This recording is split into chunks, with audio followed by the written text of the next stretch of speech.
وحدت کیا ہے؟ جب یہ کہتے ہیں لا موجود الا ہو، اللہ کے علاوہ کوئی موجود نہیں تھا، کسی کا وجود نہیں تھا، تو پھر یہ سب کچھ کیا ہے؟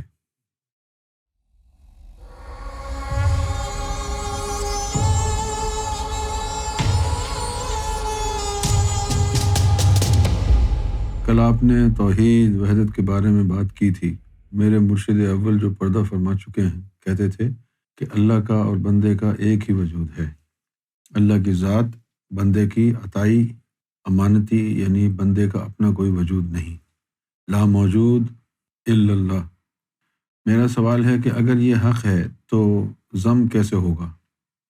ٹیکنیکلی دو الگ الگ وجود ہوں تو ضم اتحاد ممکن ہوگا۔ میرے علم میں اضافہ فرمائیں۔ آپ کے جو مرشد نے بات کہی کہ اللہ اور بندے کا ایک ہی وجود ہے، اللہ کی ذات، بندے کی عطائی امانتی، بالکل صحیح فرمایا آپ کے مرشد نے، اس میں کوئی ایسی بات نہیں ہے جو حقیقت نہ ہو، لیکن آپ کو تھوڑا سا ذہن کشادہ کرنا ہوگا یہ سمجھنے کے لیے کہ بندہ تو بندہ ہے۔ اللہ نے جب اپنی صفات کا اظہار کیا تو وہ صفات بھی تو الگ الگ ہو گئی نا، کوئی صفت رحمان ہوئی، کوئی صفت رحیم ہوئی، کوئی صفت قہار ہوئی، مختلف ہوتی ہیں نا۔ اسی طرح اللہ نے بندے کو اپنی صورت پر بنایا ہے۔ اچھا، ایک چیز جو ہے وہ بڑی غور سے سننے والی ہے، اس میں چاہوں گا کہ میں آپ کو وحدت ایکسپلین کروں۔ وحدت کیا ہے؟ جب یہ کہتے ہیں لا موجود الا ہو، اللہ کے علاوہ کوئی موجود نہیں تھا، کسی کا وجود نہیں تھا، تو پھر یہ سب کچھ کیا ہے؟ اس کو سمجھنے کے لیے ضرورت اس بات کی ہے کہ یہ سب کچھ اللہ سے آیا ہے۔ لا موجود الا ہو سے مراد یہ نہیں ہے، اس سے مراد ہے اللہ کے علاوہ کوئی اور۔ یہ سب کچھ تو اللہ سے آیا ہے نا، ان للہ و انا الیہ راجعون، ہر چیز اللہ کی طرف سے آئی ہے، اللہ کی طرف لوٹے گی۔ تو جو اللہ نے اظہار کیا یا نزول کیا یا امر کن سے کچھ تخلیق کیا، وہ سب کچھ جو ہے وہ اللہ کی ذات سے ہے، اللہ سے الگ نہیں ہے۔ اور اس چیز کو سمجھنا اور پریکٹس کرنا یہ وحدت کہلاتی ہے۔ وحدت کا مطلب ہے کہ ایک سورس سے سب کچھ آئے تو وحدت ہو گئی، یعنی ایسنس آف یونٹی۔ اب جیسے آپ کے بچے ہیں، تم میں اور تمہارے بچوں میں تمہارا ہی خون ہے نا، ایک ہی بات ہو گئی نا۔ پھر آپ کہیں تو دو وجود کیوں ہیں؟ یہ بیوقوفی ہوگی۔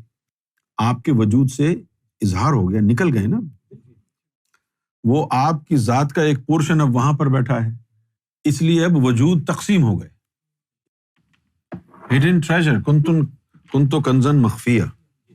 اب یہاں پر اللہ فرما رہا ہے کہ میں I was a hidden treasure۔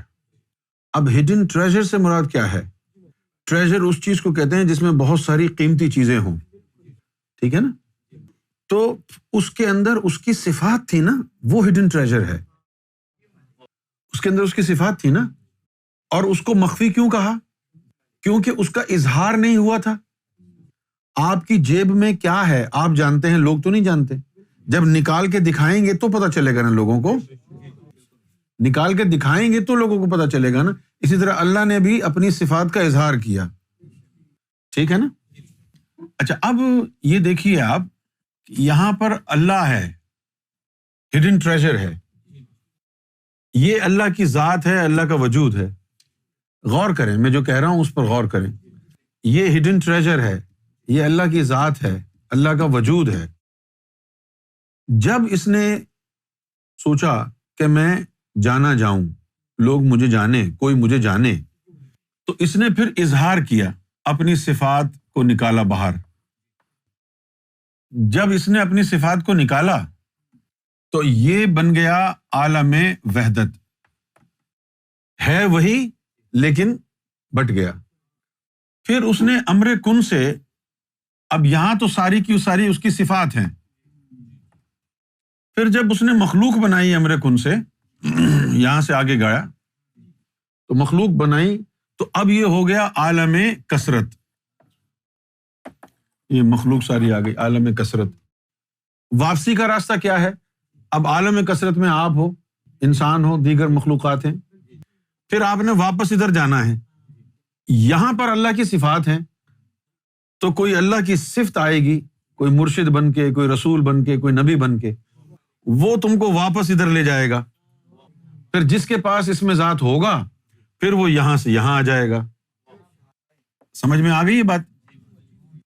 اور ایز اے ہول دیکھا جائے تو یہ سب کچھ اللہ کے اندر سے آیا ہے نا، اور لکھا بھی ہے قرآن میں انا للہ، سب کچھ اللہ کی طرف سے آیا ہے، وَإِنَّا إِلَيْهِ رَاجِعُونَ، اور اسی کی طرف لوٹ کے جائے گا۔ آپ تو صرف اس لیے پڑھتے ہیں کہ یہ مردے چلے گئے، لیکن وہ مردوں کے لیے نہیں تھا یہ۔ آپ لوگ تو پڑھتے ہیں نا، جب کوئی مر جائے تو کہتے ہیں اِنَّا لِلَّهِ وَإِنَّا إِلَيْهِ رَاجِعُونَ، اس کا مطلب ہی نہیں پتا آپ کو کیا ہے۔ اس کا مطلب یہاں کا ہے، یہاں کا اس کا مطلب ہے کہ ذات سے صفات اور صفات سے تخلیق، یہ لوٹ کے واپس یہیں جائے گا۔ جہنم میں جاؤ یا جنت میں جاؤ، لوٹ کے واپس یہیں جائے گا۔ جہنم میں جن لوگوں کو جانا ہے جائیں گے وہ بھی یہیں، پھر وہاں سے اس کی ایک صفت ہے قہار کی، وہ قہار کی صفت اس کو جہنم میں لے جائے گی، صحیح؟ پھر اس کی ایک صفت ہے رحمان کی، وہ اس کی رحمت جنت کی طرف لے جائے گی۔ یہ اس کی جو ہے نا ایکسپلینیشن ہے۔ اب اللہ تعالیٰ کی جو ہے ایک ذات ہے اور ایک صفات ہے۔ اسلام میں اور ہندو دھرم میں جو فرق ہے وہ یہی ہے کہ ہندو دھرم میں، سناتن دھرما میں رب کی صفات کا علم ہے، اور رب کی صفات تو بہت ساری ہیں نا۔ اب ہندوؤں کی ٹرمینالوجی یہ ہے کہ بجائے وہ اس کو رب کی صفت کہنے کے، وہ اس کو بھگوان کہتے ہیں، یہ ان کی ٹرمینالوجی ہے۔ اس لیے آپ کو لگتا ہے کہ ہندو بہت سارے خداؤں کو مانتے ہیں، نو، خدا ایک ہے، اس کے روپ بہت سارے ہیں۔ تو وہ جو سناتن دھرما ہے، اس کا جو نظریہ ہے وہ ہے وحدت الوجود۔ وحدت الوجود کیوں کہا؟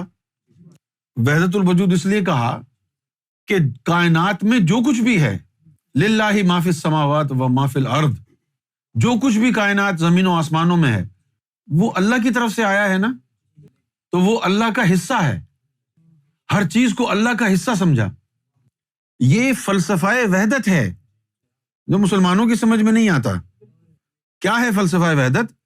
کہ انسان کو رب نے بنایا، حیوان کو بھی رب نے بنایا، گائے کو بھی رب نے بنایا، بندر کو بھی رب نے بنایا، کتے کو بھی رب نے بنایا، کوئی رب کی تجلی سے ہٹ کے تو نہیں بنا، لہٰذا ان سب میں وہ رب کی پریزنس کو ایکنالج کرتے ہیں۔ پہاڑوں میں بھی رب کی پریزنس کو ایکنالج کرتے ہیں، پتھروں میں، گھاس پھوس میں، درخت میں، جانوروں میں۔ جو اب وہ ہندو دھرم میں گائے کو گاؤ ماتا کہتے ہیں، تو کوئی صفاتی تجلی ہوگی نا اس میں بھی۔ میں اور تو، ہم کو رب نے بنایا، کتے کو کس نے بنایا؟ وہ کدھر سے آیا؟ اسی کی کوئی صفت ہوگی نا رب کی، اس کی کوئی صفت ہی ہوگی نا۔ اگر اس کی کوئی صفت سے نہیں بنا تو اس کا مطلب ہے کوئی اور بھی خدا ہوگا جس نے کتے کو بنایا ہے۔ تو سب کچھ یہ اسی کی ذات سے آگے بڑھا ہے۔ اس چیز کو سمجھنا ہے، اور اس کو سمجھ کے کہتے ہیں یہ ہے اس کی وحدت، یونٹی، یعنی every thing is inclusive, is part of God and his presence. ٹھیک ہے نا؟ اچھا، اب حضور پاک کو جو ہے وہ دوسرا نظریہ ملا، وحدت الشہود۔ ان کا یہاں سے شروع ہوتا ہے، حضور کا یہاں سے کنیکشن ہے۔ انہوں نے ذاتی نام دیا جس سے ذات کی طرف پہنچا اور اللہ کے وجود کو دیکھا۔ یہ ہے ساری بات۔ یہ جو روحانی سلسلے ہیں، خاص طور پر جو نقش بندی ہے، اور بھی بہت سے سلسلے ہیں، ان میں جن میں وحدت وجود کا نظریہ ہے، جیسے مولانا روم کا ہے، اور بھی بہت سے بزرگ گزرے ہیں، تدپک تھا۔ تو ان لوگوں کے جو ہے نظریہ وحدت الوجود ہے۔ لہٰذا کوئی جانور بھی جا رہا ہے تو اس کو بھی عزت دیتے. اب ہمارے مسلمانوں کو تو سمجھایا نا کسی کے آگے مت جھکو، یہ کرو وہ کرو، سب غیر اللہ ہے. یہ سب کچھ غلط ہے، قرآن کی تعلیم نہیں ہے.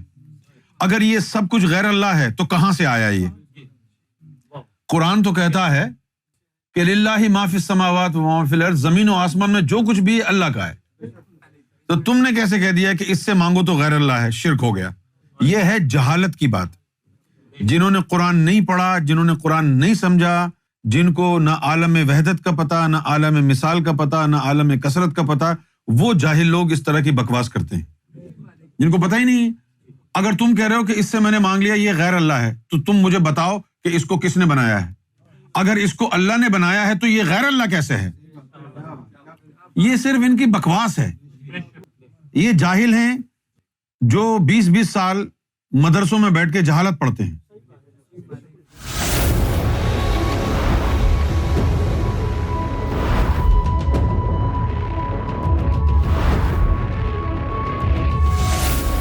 Amra TV, the place to connect with God.